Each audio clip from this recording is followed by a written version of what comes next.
할렐루야.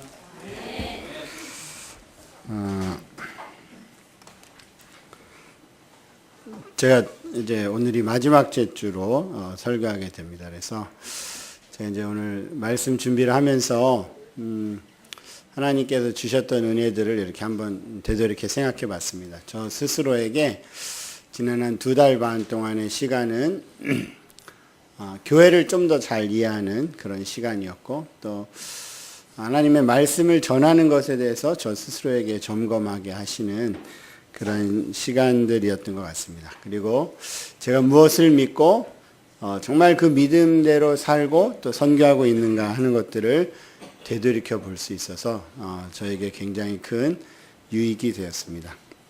이런 귀한 기회를 주신 하나님께 찬양과 영광을 돌리고, 또 우리 사랑하는 뜨인들교회 성도님들, 또 우리 목회자분들, 운영위원들 모든 분들에게 감사를 드립니다. 오늘은 제가 지난 2달 반 동안 제자란 어떤 사람인가, 또 그 제자로서의 삶은 무엇이고 어떤 점들이 중요한가 하는 것들을 여러분하고 한 주 한 주 나눴을 것입니다. 그런데 그 제자가 된다는 것, 제자로서 하나님께서 우리를 불러주셨다는 것이 어떤 목적 때문인가, 정말로 우리가 이 인생을 살아가는데 예수님의 제자로서 살아가면서 무엇을 바라보고 살아가야 할 것인가, 또 저와 제 아내 그리고 우리 가족이 살아가는 이유는 무엇인가 하는 것이 담겨있는 마태복음 28장 18절에서 20절의 말씀을 가지고 여러분들하고 말씀을 나눠보려고 합니다. 사람은 누구나 다 이 세상을 떠나기 전에 유언을 합니다. 그렇죠? 여러분도 나는 무슨 유언을 할까 생각해 보신 분들 계시기도 할 거고, 그렇지 않은 분들 계실 것 같습니다. 제가 선교지로 떠나기 전에 했던 중요한 일 중에 하나가 있는데, 그거는 유언장을 작성하는 일이었습니다. 내가 혹시라도 선교지에서 생을 마감하게 된다면 내 재산은 누구에게 주고 어떤 거는 선교에 기속되고, 이렇게 자세한 내용을 적어서 유언장을 적었던 기억이 납니다.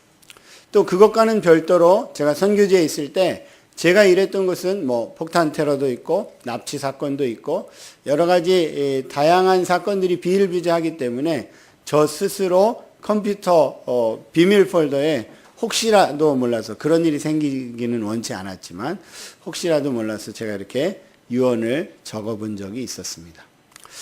제가 그때 나이가 젊어서 그랬는지 별로 이렇게 우리 아이들에게 해줄 말은 없고, 그냥 설사 안 좋은 일이 일어난다 하더라도 예수님이 답이니까 예수는 꼭 믿어라, 또 엄마를 부탁한다, 이런 정도의 말을 적을 수 있었던 것을 기억합니다.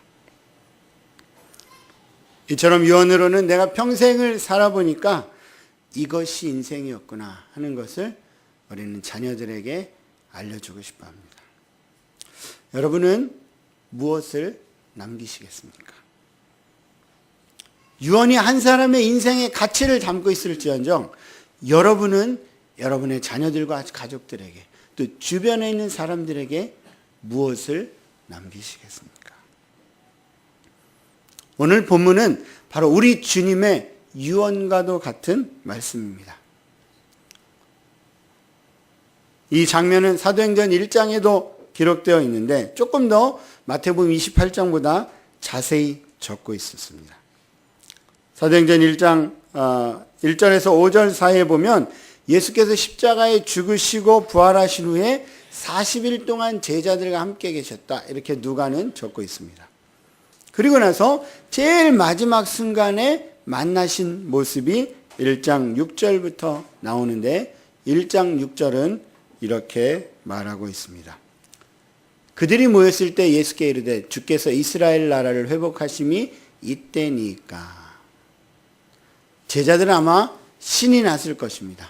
예수님이 돌아가신 줄 알았는데, 십자가에서 처참하게 죽으셨는 줄 알았는데 다시 부활하셨을 뿐만 아니라 부활하신 후에 40일 동안 예수님이 보여주신 것은 제자들의 상상을 뛰어넘는 일이었기 때문에 아마 굉장히 신나 있었던 것 같습니다.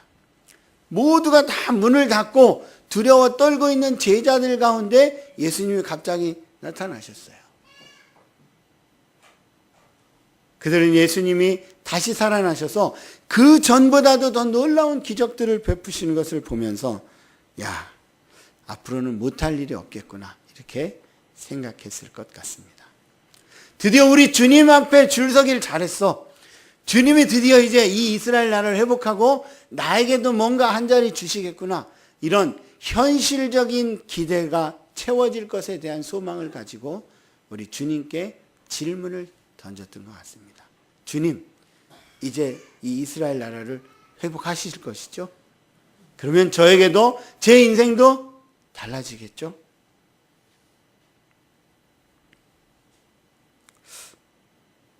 그런데 주님이 그 제자들에게 이렇게 답하셨습니다. 이르시되 때와 시기는 아버지께서 자기의 권한에 두셨으니 너희의 알 바 아니다. 이스라엘 나라가 회복될 것인지 이 땅에 하나님 나라의 왕국이 건설될 것인지 그리고 너희들이 나를 따른 대가가 무엇인지 알게 될 것인가, 그것은 너희가 관심을 가질 것이 아니라고 말씀하셨다는 것입니다. 요즘에도 이런 분들이 가끔 있는 것 같아요. 이제 세상의 종말이 멀지 않았다. 12월에 전쟁이 일어난다더라. 다양한 말로 언제 종말이 올까 이야기하는 사람들이 있습니다. 또 역사적으로도 어떤 사람은 이제 곧 끝이다. 17세기에도 아니 그 전에도 주님이 돌아가시고 나서 몇 세기 지나지 않은 이후에도 그런 사람들이 수없이 나타났다 사라졌습니다. 하지만 우리 주님은 세상의 끝이 언제 오는가, 이 땅에서 어떤 삶을 누리게 될 것인가, 이것이 초점이 아니라 이 땅에서 우리가 얼마나 누리고 살 것인가의 문제가 아니라 예수 그리스도를 따르는 궁극적인 목적이 무엇인지 생각하라고 제자들에게 다시 말씀하고 계신 것입니다. 그리고는 사도행전 1장 8절을 여러분 너무나 잘 아시는 것처럼 오직 성령의 너에게 임하시면 너희가 권능을 받고 예루살렘과 온 유대와 사마리아 땅끝까지 이르러 내 증인이 되리라 이렇게 말씀하셨어요. 바로 이 마태복음 28장 18절에서 20절에 있는 말씀을 다른 표현으로 사도행전 1장 8절은 그렇게 적고 있다는 것입니다. 그래서 오늘은 우리가 예수를 따르는 궁극적인 목적, 그 목적이 무엇인가? 예수님이 저와 여러분을 불러주셨는데 왜 부르신 것인가?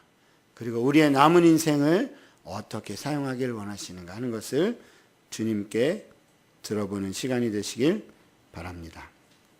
오늘 먼저 본문 말씀 내용을 먼저 살펴보겠습니다. 18절에 보니까 예수께서 제자들에게 나와서 말씀하셨습니다.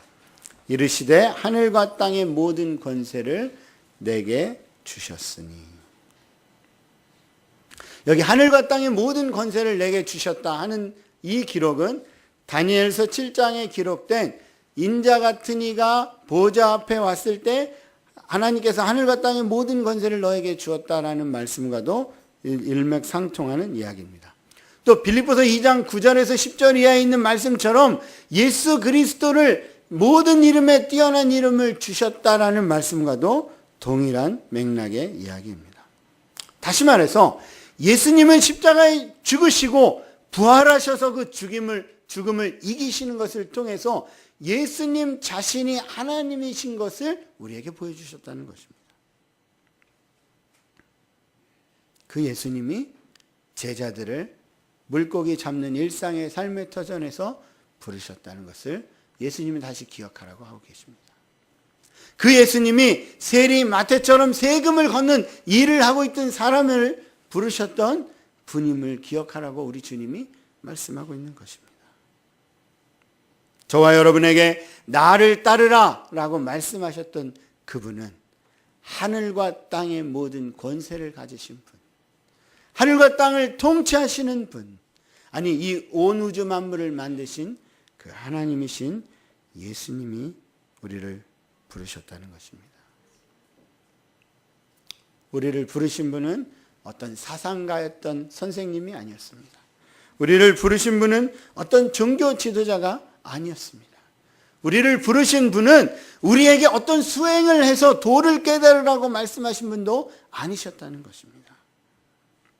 그는 원래 하나님의 본체, 하나님이셨지만 저와 여러분의 죄 때문에 이 땅에 오셨고 십자가에 죽기까지 복종하셨고 그리고 부활하심으로써 그래서 모든 이름 위에 뛰어난 분임을 우리에게 보여주셨던 그분을 따르는 것이 바로 제자로서 예수님을 따른다는 말씀입니다. 사랑하는 형제자매 여러분, 여러분은 예수님을 누구로 알고 계십니까? 진정으로 여러분의 죄 때문에 죽으셨고 여러분이 예수님을 따르기로 결정했을 때 여러분의 죄가 그 십자가에서 완전히 해결되었다는 것을 믿고 있습니까?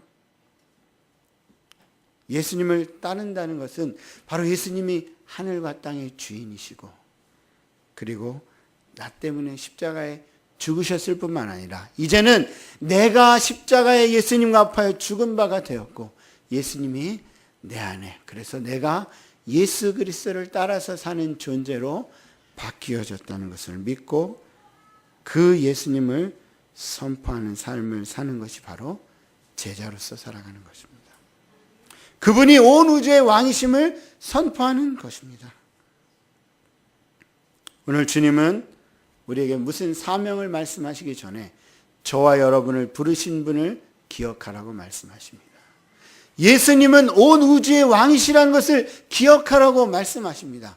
저와 여러분을 부르신 분은 그냥 부르시고 어떤 일을 시키고 그리고 우리에게 부담을 주는 그런 분이 아니라 새로운 능력을 저와 여러분에게 덧입혀 주신 분인 것을 먼저 기억하라고 주님이 말씀하고 계십니다.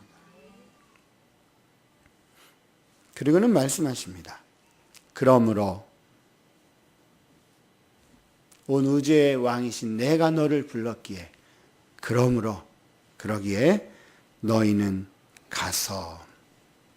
가라고 말씀하십니다. 예수님이 부르셨기 때문에 제자가 되었기 때문에 이제는 예수님이 저와 여러분의 우리 마음 가운데 살아서 숨쉬고 계시기 때문에 주님의 말씀을 받으라 이렇게 말씀하고 계십니다. 예수님은 가라고 말씀하셨습니다. 제자인 사람은 이 가라 하는 말씀을 받고 따른다 이런 의미가 있습니다. 그냥 우리가 살아가는 매일의 일상의 삶에 안주하거나 이 땅에서 내가 어떤 더 나은 삶을 살까 거기에 만족하는 것이 아니라 내 중심적으로 어떻게 사람들하고 관계를 잘 맺을까? 내 중심적으로 어떤 신앙의 경험을 내가 할까? 내가 어떻게 하면 은혜를 더 받을까? 이렇게 자기 중심적인 삶에 거하는 것이 아니라 주님이 말씀하시는 방향으로 가라는 말씀입니다. 예수님은 이 땅에서 사실 때 머리 둘 곳도 없다 이렇게 말씀하셨어요. 인자는 머리 둘 곳도 없다. 그런데 예수님이 그러하셨던 것처럼 우리가 만난 예수님이 어떤 말씀을 하셔서 어떤 변화가 우리의 삶 가운데 일어난다 할지라도 그 변화를 받아들이겠다라는 마음으로 예수님이 말씀하신 곳으로 가라는 것입니다. 그런 삶의 자세로 삶의 방향을 정해야 한다는 것입니다. 저희가 처음에 이제 한국을 떠날 때 한 12년 전인데 뉴질랜드에 신학 공부를 하러 가면서 짐 정리를 했습니다. 제가 선교사로 이렇게 갈 거기 때문에 짐을 많이 소유하지 말아야 되겠다 이런 생각도 했지만 또 제 아내가 집안에 이렇게 뭐가 가구가 걸리는 걸 매우 싫어하기 때문에 짐이 별로 많지 않았다고 생각을 했습니다. 집 평수에 상관없이 넓게 사는 것이 저희의 목표였기 때문에 근데 짐 정리를 해보니까 의외로 짐이 많더라고요. 그래서 가전제품 또 가구 여러 가지 것들을 이 사람한테 하나, 에어컨은 이쪽 집에 주고 뭐 냉장고는 누구 집에 주고 이렇게 해서 선교에도 기증하고 이런 식으로 짐을 다 정리를 하고 이제 뉴질랜드로 떠났습니다. 갔더니 거기 학교에 이제 집집이 한 집씩 집을 주는데 거기 웬만한 거 다 있어서 또 그냥 집만 들고 이렇게 살았습니다. 그러다 미국을 거쳐서 선교지에 갔습니다. 선교지에 갈 때는 정말로 이민 가방 4개만 달랑 가지고 갔습니다. 그랬더니 짐이 이제 이민 가방 4개 수준으로 줄어들게 됐습니다. 그래서 이민 가방 4개만 가지고도 살아갈 수가 있겠구나. 또 그리고 한국에 돌아왔는데 한국에 와서 여기 선교관에 몇 달 살고 또 저쪽 선교관에 살고 지금도 그런 데 살고 있지만 살다 보니까 짐이 조금씩 또 늘어나는 것을 제가 보게 됩니다. 한국에 저희가 언제까지 있을지 모르지만 짐을 이렇게 싸보고 정리를 또 해보니까 이제 점점 짐 싸는 것에 이력이 붙어서 그런지 그렇게 마음이 힘들진 않습니다. 처음에 짐을 정리하고 집을 정리한다고 생각할 때, 처음에 주님께서 가라고 하셨을 때 저희들 마음 가운데는 가도 될까 이런 마음이 들었습니다.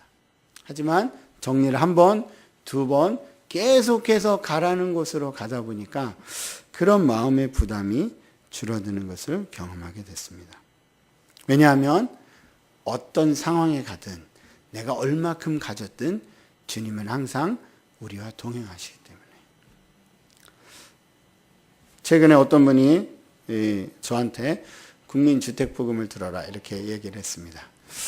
그래서 제가 심각하게 고민하고 있습니다. 왜냐하면 그게 혹시라도 이렇게 가라는 주님의 명령에 걸림돌이 되지는 않을까 이런 것 때문에 제가 생각해 보고 있습니다. 내 결심이 변하게 만들진 않을까. 여기에 뿌리 박고 더 뿌리를 박아야 되는데 이런 마음이 생기면 어떡하나 이런 것을 고민하고 있습니다. 여러분, 저는 여러분 모두가 저희 가정처럼 해외를 떠돌아다니십시오 이렇게 말하려는 것이 아닙니다. 다만 이 세대가 말하는 것처럼 30대부터 은퇴할 거를 준비하라 하는 그런 가치로부터 떠나서 주님이 원하시는 삶의 방식으로 나아가야 한다는 것입니다. 주님을 전하기 위해서 직장에서 설사 내가 왕따가 된다 할지라도 인사고과에 불이익을 받는 한이 있다 할지라도 내가 주님을 따르기 위해서는 다른 사람들이 직장 생활하는 것과 다른 방식의 삶으로 가라고 주님이 말씀하고 계신다는 것입니다. 최고가 되어서 1등을 차지해서 하나님께 영광을 돌려야 된다. 그래서 수단 방법을 다 가리지 않는 그런 삶이 아니라 내가 꼴찌라는 한이 있더라도 거기에 내가 예수의 가치를 담은 삶을 살아가고 있기 때문에 그것으로서 하나님께 영광을 돌리는 자리로 가야 한다는 것입니다. 여러분은 한번 이 아침에 생각해 보십시다. 온 우주를 통치하시고 내 인생의 주관자가 되주시는 그 예수님이 나에게 가라 이렇게 말씀하신 삶의 자리는 어디입니까? 아니 이미 어떤 삶의 자리로 가라고 말씀하셨는데 내가 이런 저런 현실적인 것들 때문에 가지 못하고 주저하고 있는 그런 삶의 부분은 어떤 것이 있습니까? 여러분 믿음으로 순종해서 나아가는 은혜가 있길 주의 이름으로 권합니다. 우리 주님은 그 이후에 너희는 가서 어디로 가느냐? 구체적으로 모든 민족을 향해 가라고 말씀하셨습니다. 마가복음 16장 15절은 이 구절을 천하에 다니며 만민에게 가라 이렇게 말씀하셨습니다. 또 사도행전 1장 8절은 아까 있는 것처럼 땅끝으로 가라 이렇게 주님은 말씀하셨어요. 표현은 다르지만 제자들이 지향해야 되는 궁극적인 방향이 있는데 그것은 모든 민족을 제자 삼는 데까지 모든 민족이 예수 그리스도를 알게 되는 데까지 가라고 말씀하셨다는 것입니다. 여기 모든 민족이란 말은 헬라어로 판타타 에스네 이런 말입니다. 여기 에스네 그러면 언어와 문화와 사회생활을 공유하는 사람들의 집단들을 에스네라고 부릅니다. 다시 말해서 세상에서 구별할 수 있는 나라와 족속과 백성과 방언으로 표현되는 그런 하나하나의 민족에게 가서 예수님이 어떤 분이신지 증언하라고 말씀하시고 있는 것입니다. 우리나라는 사실 한민족 한국가입니다. 그렇죠? 우리나라는 한민족 한국가로 되어 있습니다. 얼마 전에 유엔에서 더 이상 한국을 한민족 한국가라고 하지 말라고 했답니다. 왜냐하면 이주자가 150만 명이나 있는데 어떻게 당신들이 한민족 한국가라고 하느냐. 그런데 우리는 여전히 한민족 한국가죠. 그렇죠? 한민족이 한 국가를 이뤘기 때문에 이렇게 민족에 대한 개념을 별로 우리는 생각하지 않습니다. 근데 세계에 다녀보면 실제 그렇지 않은 나라들이 많습니다. 여기 지도를 한번 보여드리면 제가 일했던 나라인데 저 지도에 보면 색깔이 아주 예쁘게 칠해져 있죠? 교회 모자이크처럼 색깔이 칠해져 있습니다. 저 색깔 한 가지는 인구 50만 명을 넘는 민족을 표현한 것입니다. 실제로 제가 일했던 나라는 72개의 종족이 있습니다. 인구가 3천만 명인데 72개의 종족이 있고 34개의 언어가 존재하고 있어요. 그리고 표준말이 2개 있습니다. 근데 이 2개의 표준말이 어느 정도로 비슷하냐면 우리나라 말하고 일본말 수준으로 비슷해요. 자, 그럼 표준말끼리 대화가 될까요? 안 될까요? 전혀 대화가 이루어지잖아요. 그 다음 볼까요? 실제로 사람들 생김새도 이렇게 다 다르게 생겼습니다. 여러분 보실 때 왼쪽 제일 꼭대기에 있는 사람, 코가 크고 아주 얼굴이 부리부리하게 생긴 서구적으로 생긴 그런 파슈툰족이라는 종족입니다. 그 옆에 오른쪽에 있는 분, 저희 딸 어려서인데 저희 딸이나 그 아저씨나 비슷하게 생겼죠? 둥글넓적하게 비슷하게 생겼습니다. 우리랑 유사한 종족이 거기 있습니다. 저 아저씨는 저희가 이제 보안 문제 때문에 24시간 이제 경비를 서는 아저씨들이 있었는데 그 중에 한 분이셨어요. 이게 서로, 그런데 이 2개의 민족 간에 서로 결혼도 하지 않고 같이 이슬람을 믿지만 이슬람 종파도 다르고 1300년 동안 역사적으로 서로 죽고 죽이면서 살았습니다. 자, 같은 한 나라에 살지만 민족적으로 이런 특성을 가지고 있고 언어가 다르고 서로 적대적인 관계에 있기 때문에 우리 주님은 어떤 한 나라의 복음을 전하라 이렇게 말씀하시지 않고 모든 민족에게 가라 이렇게 말씀하셨던 것입니다.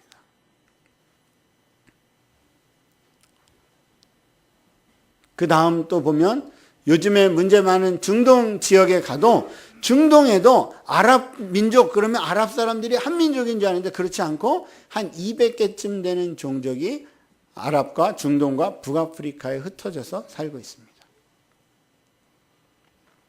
그 다음 보면 그런데 이렇게 이런 민족들 가운데에서 자기 민족 스스로 자기 민족에게 복음을 전할 수 없는 민족들을 미전도 종족 이렇게 부르는데 그 미전도 종족은 북위 10도에서 40도 사이에 있는 창문처럼 이렇게 정해져 있는 지역에 주로 살고 있더라는 것입니다.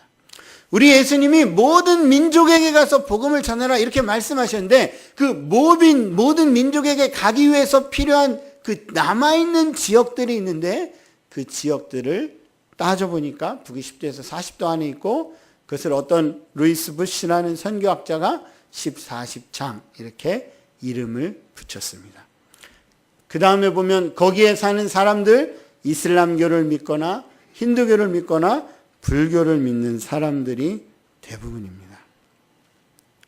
이 사람들 인구가 한 25억쯤 됩니다. 전 세계 인구의 40%쯤 되는데 아직도 이 40%나 되는 사람들, 한 전 세계 7,000개쯤 되는 이 종족의 사람들, 민족들은 태어나서부터 죽을 때까지 단 한 번도 예수님이 어떤 분이신지 모르고 죽어가고 있다는 것입니다.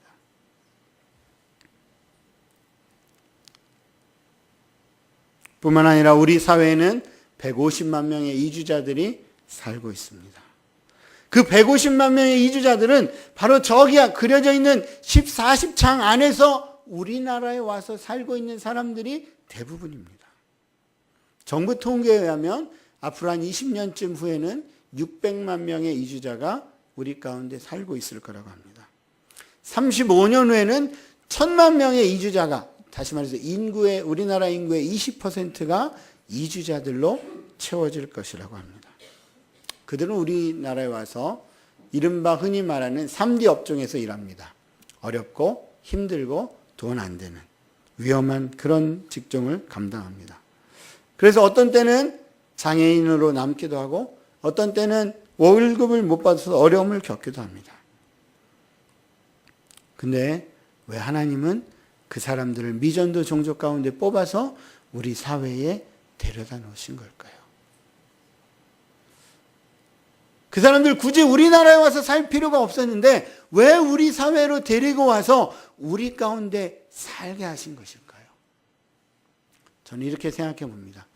가라고 말씀하셨는데, 모든 민족을 향해서 가라 이렇게 말씀하셨는데 우리가 다 갈 수 없으니까 하나님께서 일부러 뽑아서 우리 곁에 두시고 해외에는 가지 못하더라도 가까운 데 사는 그들에게 가라고 데리고 오신 것이 아닌가. 21세기에 세계화라는 도구를 사용하셔서 하나님께서는 미전도 종족을 우리 가운데 데리고 오셨습니다. 그런데 여러분, 우리가 만약 그들에게 예수님이 누구이신지 증언하지 않는다면, 내가 만난 예수님 그리고 그 안에서 발견한 인생이 어떤 것인지 그들에게 나누지 않는다고 한다면 어떻게 되겠습니까? 우리 주님 마태복음 24장 14절에서 세상의 마지막을 묻는 제자들에게 이렇게 답하셨습니다. 이 천국 복음이 모든 민족에게 증언되기 위하여 온 세상에 전파되리니 그제야 끝이 오리라.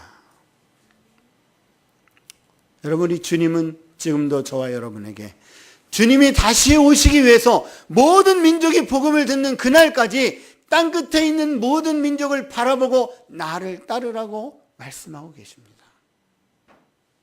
여러분, 정말 주님이 다시 오실 것이라고 확실히 믿으십니까? 그렇다면 이 민족들을 향해서 우리는 무엇을 해야 하겠습니까?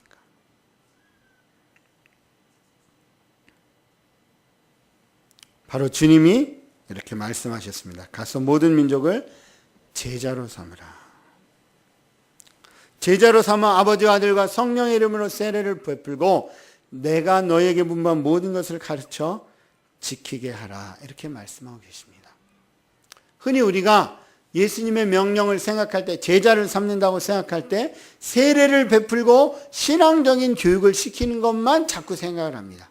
그런데 우리 주님은 세례를 베풀고 분부한 모든 것을 가르쳐 지키게 하라는 두 가지의 내용을 통해서 제자를 삼으라고 말씀하고 계신 것입니다.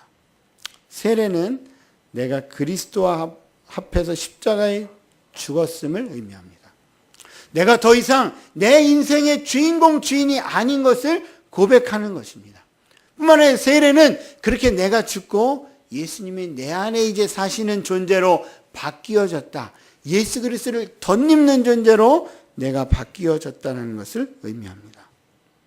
다시 말해서 내 힘으로, 내 자아의 욕심대로, 내 능력대로 살려는 모든 노력들을 이제는 포기하고 예수가 주인이 되는 존재, 예수가 주인이 되는 삶을 살기로 결단하는 것. 그 존재를, 그런 존재가 되었음을 의미하는 것이 바로 세례입니다. 동시에 분부한 모든 것을 가르쳐 지키게 하라 하는 말씀은 그렇게 예수가 주인 되는 삶이 구체적으로 실현되는 것, 십자가에 죽었음을 매일매일 고백하는 삶을 사는 것을 말합니다. 그래서 제가 제자의 삶 4가지 말씀드렸죠? 능동적인 믿음을 가지고 날마다 일상의 삶 가운데 거룩함을 이루고 대가를 치르는 희생을 하면서 그런 사람들이 하나님이 통치하시는 공동체를 이루는 삶, 그렇게 말씀드렸는데 결국 제자됨은 이런 십자가의 능력으로 살고 다른 이들에게 그 능력을 전해서 제자 삼음으로 완성되는 일입니다. 제자가 되었다는 것은 내가 예수님을 이렇게 따르고 있어요, 그것으로서 다 되는 것이 아니라 그렇게 따르는 또 다른 제자를 만드는 것, 그것으로 완성되는 일이라고 하는 것입니다. 왜 우리 주님은 이 2가지를 말씀하셨을까요? 그냥 예수님을 주로 고백하고 살아라 이렇게만 하셨어도 되는데 왜 또 다른 사람을 제자로 삼아라 이렇게 말씀하셨을까요? 여러분, 10,000원짜리 지폐 보시면 10,000원짜리 앞면에는 누가 그려져 있죠? 세종대왕이 그려져 있습니다. 그렇죠? 뒷면에는 뭐가 있을까요? 저는 10,000원 이렇게 써인 줄 알았더니 제가 어제 밤에 보니까 혼천의라는 천문 관측기구가 거기에 그려져 있었습니다. 근데 10,000원짜리긴 한데 앞면에도 세종대왕이 있고 뒷면에도 세종대왕이 그려져 있다. 자, 그럼 이 돈은 어떤 돈입니까? 위조지폐입니다. 그건 진짜 10,000원짜리가 아닙니다. 그런데 여러분, 제자됨도 마찬가지입니다. 우리가 알고 있는 성경 지식이 나의 제자됨을 증명해 주는 것이 아닙니다. 내가 드리고 있는 예배가 나의 제자됨을 완전히 증명해 주는 것도 아닙니다. 아니, 내가 어떤 교회에 몸담고 살아가고 있느냐가 나의 제자됨을 보증해 주는 것이 아니라고 하는 것입니다.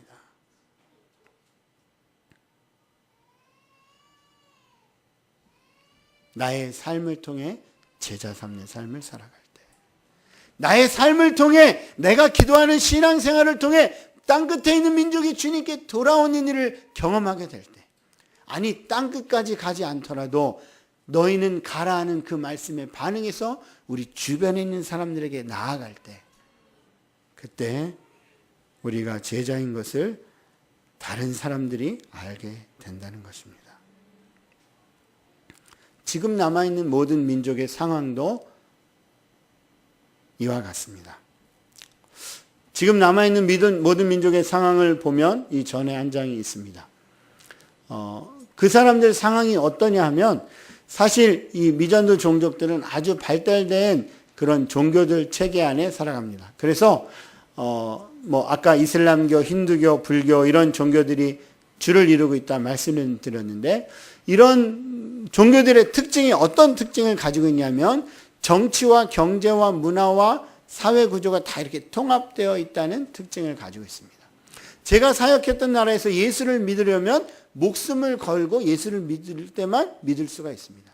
왜냐하면 그 사회에서 예수를 믿는다는 것은 자기가 살아가고 있는 사회 기반에서 떨어져 나와야만 예수를 믿을 수 있기 때문에, 예를 들면 결혼을 하려고 하면 결혼하기 전날 이슬람 지도자 앞에 가서 내가 신실한 이슬람교도로 살겠다라고 사인하고 지장을 찍어야지만 결혼식이 완성이 됩니다. 그렇기 때문에 어떤 사람이 예수 그리스도를 주로 고백한다 할지라도 젊은 청년인데 예수를 믿었다. 그러면 그 다음에 예수 안 믿는 사람과 결혼할 수도 없고 내가 신실한 이슬람교도라고 사인할 수도 없기 때문에 예수 믿기 어려운 그런 지경에 있기 때문에 복음을 듣긴 들어도 그 말을 믿고 싶어도 반응하기가 어렵다는 것입니다. 뿐만 아니라 그 40 창안에 있는 나라들 중에 3나라를 뺀 나머지 나라는 다 서구 열강의 식민지였습니다. 그렇기 때문에 예수를 믿는다는 것, 다시 말해서 기독교는 서구인의 종교라는 인식을 가지고 있어요. 자, 우리나라에 일제시대 때부터 일본 사람이 와서 우리에게 복음을 전했다. 그럼 우리가 예수를 믿었을까요? 안 믿었을 것입니다. 왜냐하면 우리 할아버지 할머니를 핍박했던 그 사람들이 믿는 지배자의 종교, 우리가 따르고 싶어 하지 않았을 것입니다. 그런데 지금 남아있는 모든 민족에게 가기 위해서 지금 남아있는 선교지들이 바로 그런 지역이라는 것입니다. 뿐만 아니라 가난과 질병과 같은 문제들이 많기 때문에 가서 실제로 예수님의 사랑을 흘려보내기 전에는 그들이 복음에 반응하지 않더라는 것입니다. 뿐만 아니라 지난주에도 제가 말씀드렸지만 이렇게 선교사들을 추방하거나 핍박하거나 심지어는 순교할 수밖에 없는 그런 어려운 상황 가운데 있습니다. 또 어려서부터 만 6살이 되면 이슬람 사원에 다니면서 절대 기독교인이 돼서는 안 된다. 그런 교육을 받으면서 그들은 자라나고 있습니다. 그래서 그런 사람들에게 가서 만약에 여러분 예수를 믿으세요. 성경책을 나눠주고 예수님을 믿으면 거기 구원의 길이 있어요. 아무리 이야기해줘도 그들이 들으려고 하지 않는다는 것입니다. 그렇기 때문에 우리 주님은 세례를 베풀 뿐만이 아니라 너희의 변화된 삶으로 그들을 제자 삼으라 이렇게 말씀하셨던 것입니다. 한 사람을 소개하고 싶습니다. 세이라는 형제인데 저희와 함께 병원에서 일했던 분입니다. 이제는 나이가 많이 들어서 병들고 병으로 투병 생활 하시다가 이제 하늘나라로 소천한 분인데, 이분이 하루는 저에게 찾아와서 이렇게 말을 했습니다. 야, 내일 모레가 성탄절인데 우리 집에 밥 먹으러 오지 않겠냐, 이렇게 이야기했습니다. 제가 일했던 나라는 달력이 3월 21일이 새해 첫날로 되어 있습니다. 다른 말로 하면 이슬람 양력에 맞춰서 달력이 되어 있기 때문에 거기에는 성탄절이라는 표시가 존재하지 않습니다. 근데 이분이 찾아와서, 야, 내일 모레가 성탄절인데 우리 집에 와서 밥 먹으라. 너무 이상한 생각이 들었습니다. 그래서 제가 성탄절 아세요? 그랬더니 씩 웃으면서 다 아는 수가 있다고. 그래서 아니, 이분 뭐냐 해서 성탄절날 점심 때 갔습니다. 밥을 항상 차려놓고 이야기를 이제 합니다.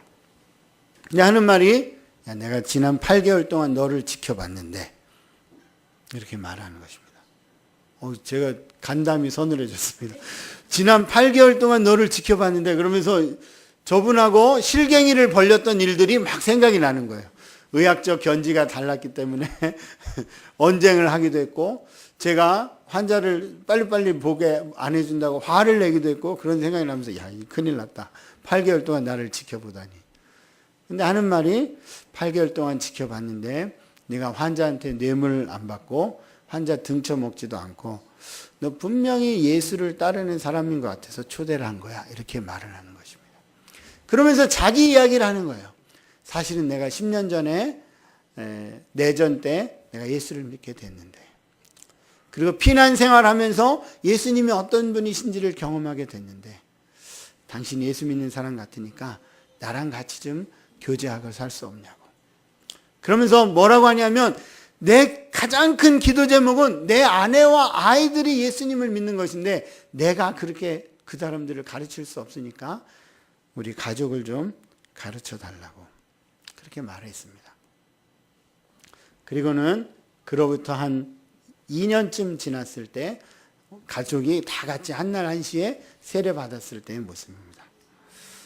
근데 이 사람을 가리키면서 제가 발견하게 된 것이 있는데, 그분이 예수는 믿는데, 예수는 믿는다고 입술로 고백은 하는데 변화되지 않는 삶 때문에 고민하는 것을 보게 됐습니다.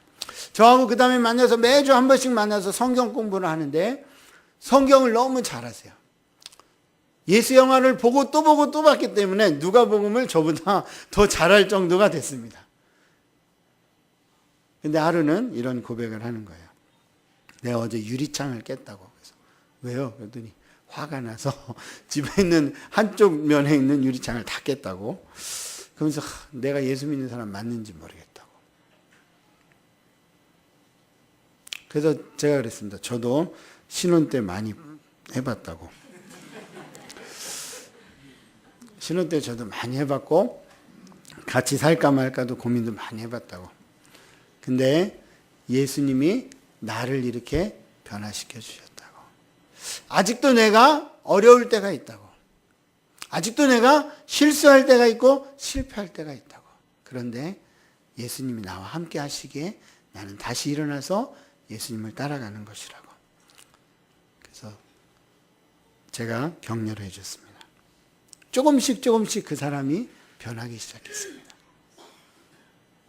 어떤 날 하루는 같이 예배를 드리는데 부인이 우리 남편이 요새 너무 좋아졌다고, 성경 공부를 더 하면 좋겠다고 이러면서 좋아하는 것을 제가 보게 됐습니다. 여러분, 제자를 삼는 것은 내 자신이 매일매일 십자가에서 죽는 것을 경험할 때만 가능한 일입니다. 주님의 제자가 될 때 가능한 것입니다. 우리가 예수를 따르다 실패할 수 있습니다. 어려움을 겪을 수도 있습니다. 아, 내가 도저히 예수님 없이는 살 수 없는 구제불능의 사람이구나 하는 고백이 저절로 나올 수밖에 없을 때도 있을 것입니다. 그런데 그 경험을 십자가에 두고, 그리고 예수 그리스도를 덧입고, 내가 이런 존재였는데 지금은 십자가에 죽고 예수님을 덧입는 존재가 되었습니다. 당신도 한번 예수님을 따라보세요 라고 할 때 제자 삼게 되는 것입니다. 위험하죠. 여러분 친구에게 내가 옛날에 과거에 이런 사람이었어 말하면 어떻게 되겠습니까? 내가 과거에 이런 사람이었다라고 여러분 직장 동료가 여러분의 과거를 안다. 어떠실 것 같습니까?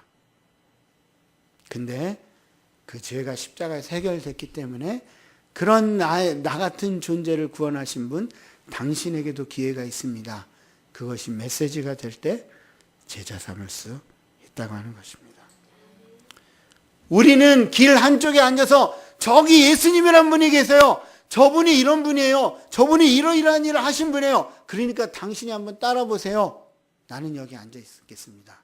그래서 제자 삼을 수 없다고 하는 것입니다. 내가 부족하지만 나는 이렇게 예수님을 따르고 있어요. 라는 고백으로 제자 삼을 수 있는 것입니다. 우리 주님 오늘도 우리에게 제자를 삼으라고 말씀하십니다.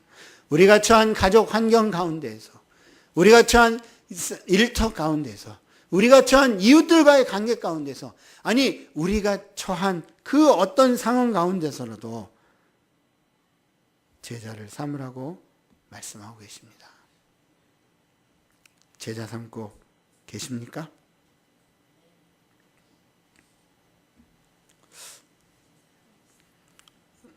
제가 이렇게 말씀드리니까 어떤 분이 이렇게 반문하실지 모르겠어요. 아유, 선교사님, 우리 중에 누가 제자 삼을 능력이 있습니까?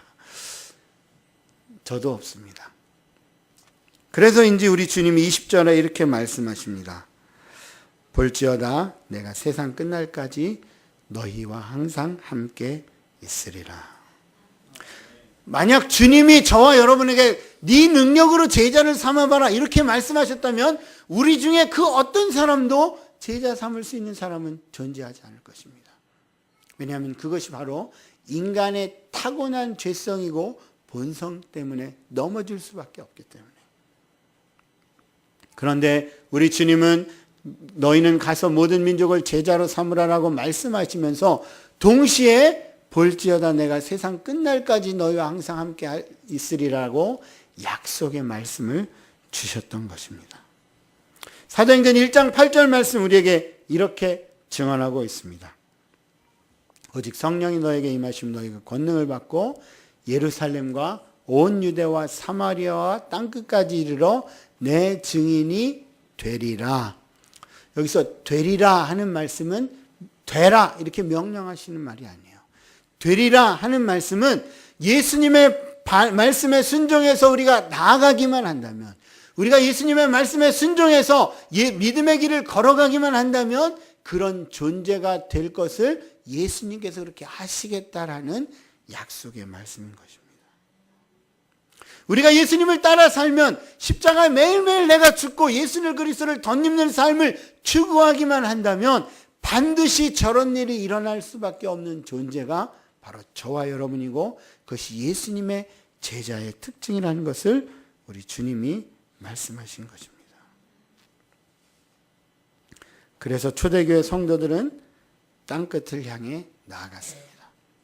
예수님이 떠나시고 나서 한 250년쯤 흘렀을 때 로마가 기독교를 공인하지 않으면 안 될 정도로 지하교회 수많은 성도들이 존재하게 되었습니다.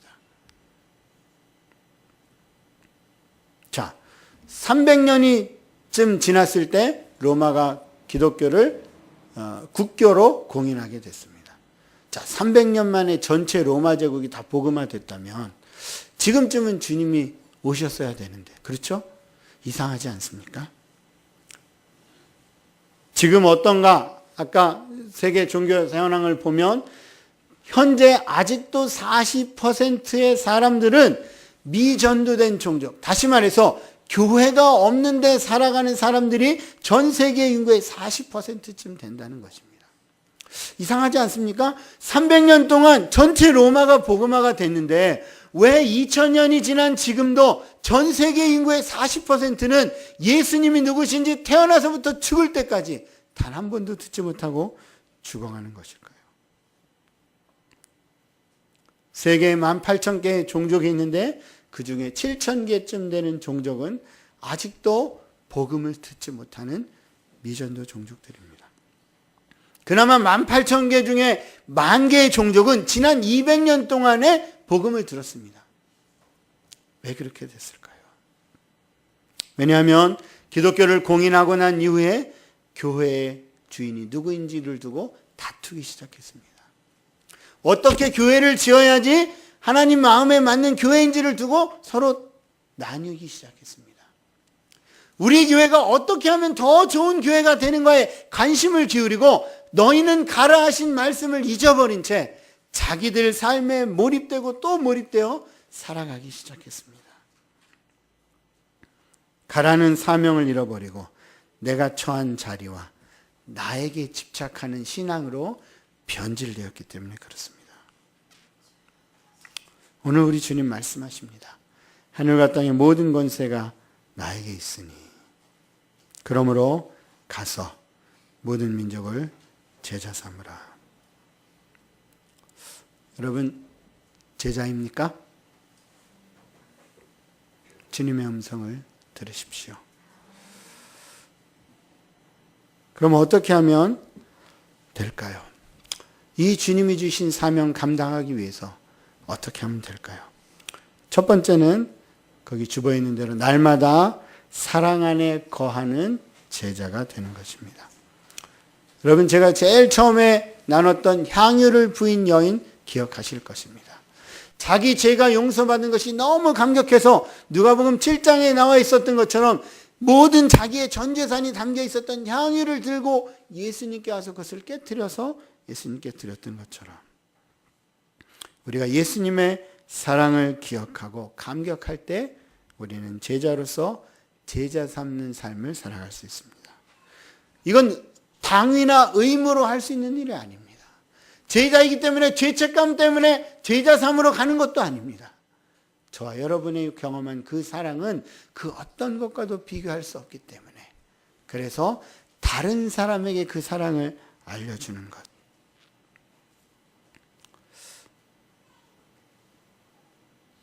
여러분 분주한 삶에서 잠시 멈춰서서 하나님과의 관계 가운데 다시 한번 나아가십시오.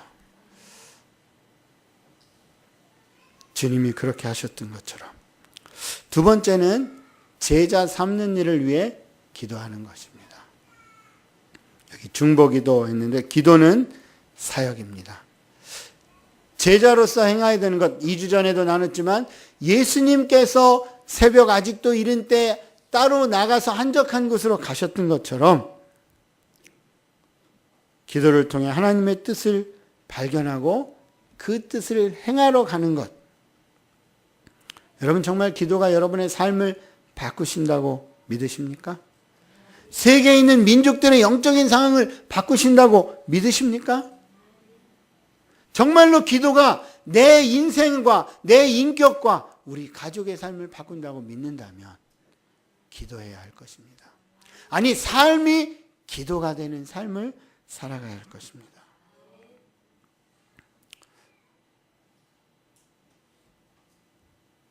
골로새서 4장 3절에 보면 우리 사도 바울 선생님이 골로새 교인들에게 이렇게 말하고 있습니다. 너희가 우리를 위해서 기도하되 하나님께서 전도할 문을 열어주시도록 기도하라. 이렇게 말하고 있습니다.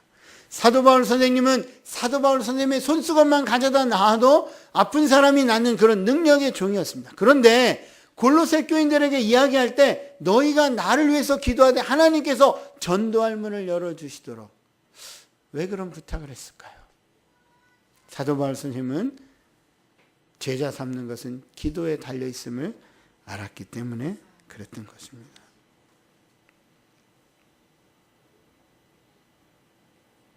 저는 여러분 한 분 한 분이 이렇게 주변에 있는 사람들, 예수를 모르는 사람들 위해서 기도하시는 은혜가 있기를 주의 이름으로 권합니다. 뿐만 아니라 내가 예수님의 음성을 듣기 위해서 기도하는 자리로 달려가는데 최우선순위를 주시기를 주의 이름으로 권합니다. 그럴 때 음성이 들려졌을 때 거기에 반응할 수 있을 것입니다. 세 번째는 이웃과 가족과 동료들을 제자 삼는 것입니다. 여러분 마지막으로 제자 삼으신 것은 언제입니까? 아니 마지막으로 제자를 삼으려고 노력해 보신 것은 언제이십니까? 제가 저 스스로를 돌이켜 보니까 제자 삼은 사람은 5년 전에 마지막으로 한 명이 있었습니다. 그리고 제자 삼는 시도를 한 것은 한 2년 전이 마지막이었던 것 같습니다. 제자 삼는 시도를 하지 않았지만 가장 최근의 경험은 이런 경험이었습니다. 제가 어디 지방에 가는데 시간이 늦어서 택시를 탔습니다. 근데 택시 아저씨가 어떤 교회 앞을 지나가면서 불평을 합니다. 아유, 교회 때문에 일요일도 차가 막혀요. 그러면서 자기 운전하기 힘들다 이런 이야기를 했습니다. 그래서 아니, 교회 다녀보신 적 없으세요? 제가 이렇게 물었어요. 그랬더니 저는 교회는 안 갑니다. 그래서 왜요? 그랬더니 교회 가면 사람이 이득을 보잖아요. 그러면서 교회 주인이 누구냐 뭐 이런 이야기를 하시는 거예요. 그래서 제가 아니, 교회 주인은 하나님이시죠? 이렇게 말했습니다. 그랬더니 그분이 하는 말이 그래요? 저는 처음 듣습니다. 저는 교회 주인이 사람인 줄 알았는데 하나님이시란 말입니까? 제가 그 말을 하면서 야, 이분에게 누가 복음을 한 번이라도 말해준 적이 없구나 하는 것을 알게 됐습니다. 통계에 의하면 복음을 7번 들어야지만 그때 복음에 반응하게 된다고 합니다. 설사 이런 사람을 만난다 할지라도 내가 만난 예수님을 증언하는 것. 여러분, 내가 다닐만 하고 남들에게 자랑할 만한 교회를 만드는 것이 우리 신앙의 목표가 아닙니다. 더 중요한 것은 이 뜨인들 교회와 같이 생명의 능력 있는 공동체가 다른 도시에도 다른 도청 소재제도 다른 곳에도 계속해서 생겨나가도록 하는 것. 바로 제자 삼고 그런 제자 운동이 일어나는 것. 그것을 추구해 가는 것입니다. 네 번째는 타문화권에 가는 것입니다. 선교사를 파송하고 후원하고 기도하는 것, 감사한 일입니다. 그런데 실제로 하나님께서 아까 말씀드린 것처럼 뽑아서 저와 여러분 주변에 데려다 놓으신 그 사람들에게 나아가는 일입니다. 이주자들에게 관심을 기울이는 것. 우리 양재동에도 이주자들이 살고 있죠? 제가 어떤 히잡, 이슬람권에서 여인들이 쓰고 다니는 히잡을 쓰고 유모차를 끌고 지나가는 사람을 봤습니다. 저희 집 근처 어디 사는 것 같아요. 근데 여성이어서 제가 말은 걸어보지 못했습니다. 남성이 있으면 제가 말을 걸어볼 텐데. 그런 사람들을 대하실 때 여러분 어떤 마음이 드십니까? 우리 젊은 분들이요, 한국에서 꼭 굳이 살려고 노력하지 마십시오. 해외에 가서 정말로 살아있는 그리스도인으로서 내가 복음을 전해보겠다라고 저 티니지나 알제리 같은 데 가서 취직을 한번 해보세요. 그리고 거기서 복음의 산증인이 되어보자는 말씀입니다. 요한계시록 7장 9절에 보면 이 세상 마지막 날에 있어야 될 일을 하나님은 우리에게 보여주고 계십니다. 함께 읽어보겠습니다. 시작. 이 일 후에 내가 보니 각 나라와 족속과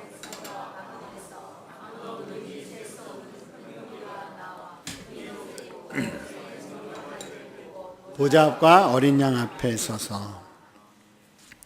계시록 7장 9절은 온 세계의 마지막 때 우리가 하늘나라에 하나님의 보좌 앞에 섰을 때의 모습을 기록하고 있습니다.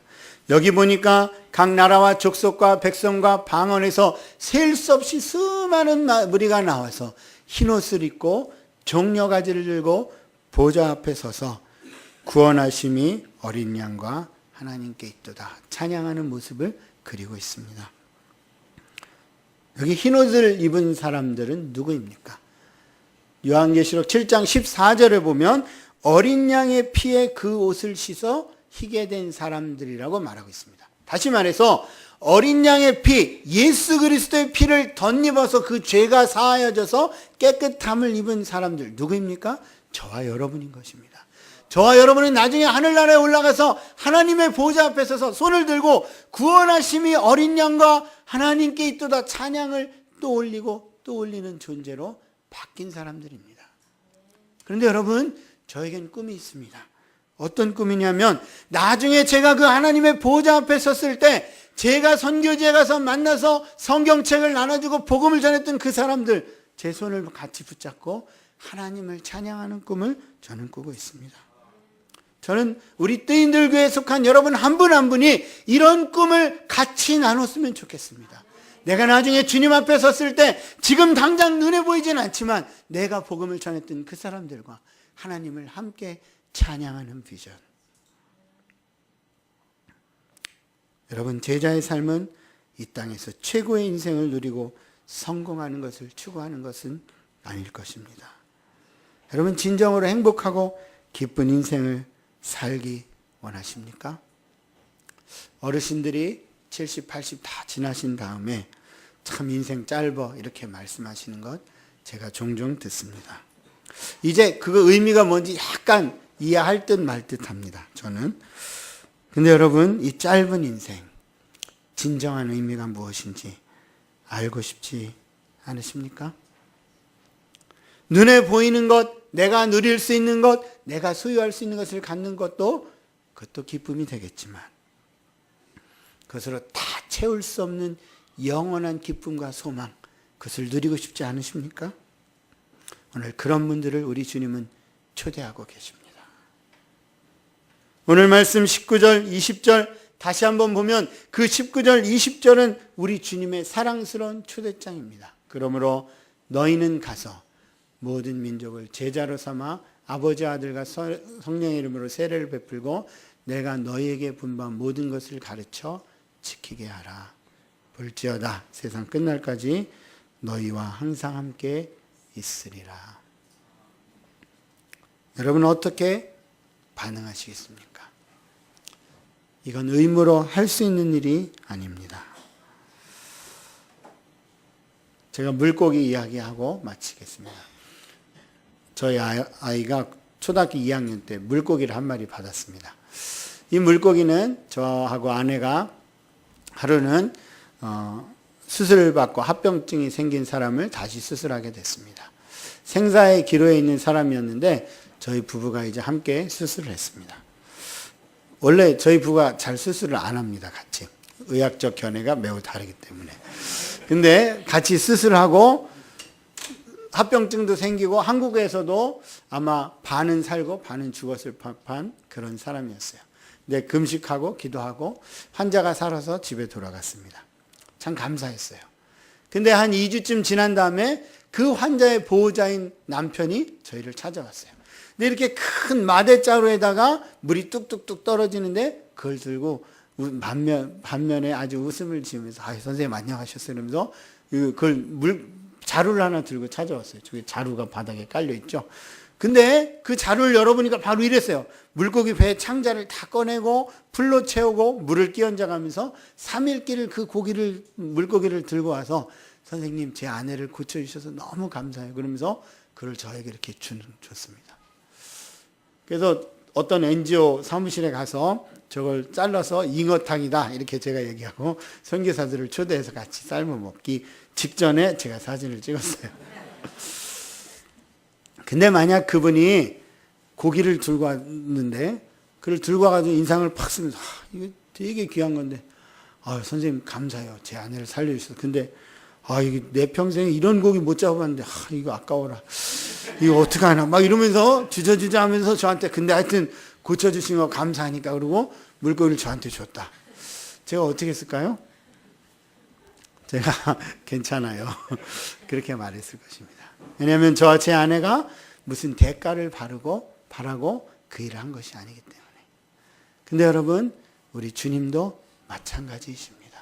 우리 주님이 저와 여러분을 살려주신 것, 우리 주님이 저와 여러분을 만나주셨던 것은 무슨 대가를 바라고 하신 일이 아니었습니다.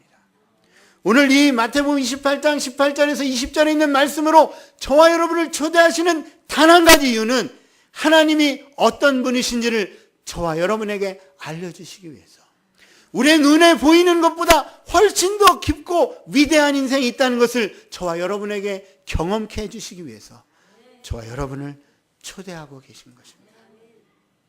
여러분은 뭐라고 답하시겠습니까?